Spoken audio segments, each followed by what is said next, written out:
Quello che state vedendo dalle riprese del drone è in realtà l'immensa area dove il terzo reggimento Guastatori sta mettendo in sicurezza e sta per far detonare gli ordigni. Sono operazioni che vengono ripetute decine e decine di volte l'anno, perché ancora adesso le nostre regioni fanno rinvenire un notevole numero, migliaia di ordigni praticamente ogni 12 mesi.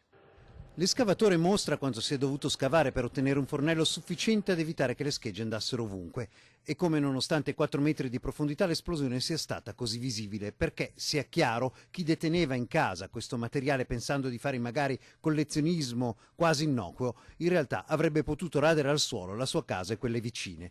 E solo l'attenzione professionale di operatori come quelli del terzo reggimento Guastatori può mettere in sicurezza una tale quantità di ordigni.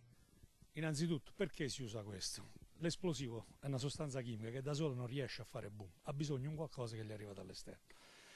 Tutti gli eserciti al mondo hanno in dotazione delle micce. Le micce non sono altre che come un rubinetto dell'acqua. Il rubinetto dell'acqua che mi serve per portare un tubo dell'acqua, mi serve per portare dell'acqua da un rubinetto verso dove voglio arrivare io col tubo. La miccia funziona alla stessa maniera, abbiamo due tipi di micce in dotazione all'esercito italiano, miccia a lenta combustione e miccia detonante. Questa nel nostro caso è una miccia detonante.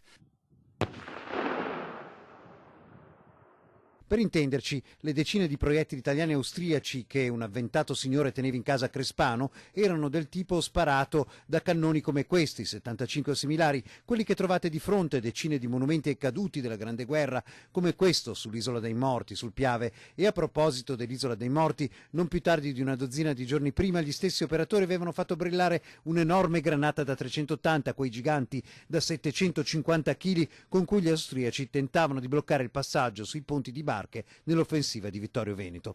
Per essere chiari, solo a gennaio il terzo ha compiuto 20 interventi del genere, di cui 14 solo nella provincia di Treviso, ma il Comando Forze Operative Nord in tutto il Veneto nel 2018 ha fatto 348 interventi e dal Comando di Padova, da cui dipendono ben 8 regioni, 1350 bonifiche per un totale di 8180 ordigni.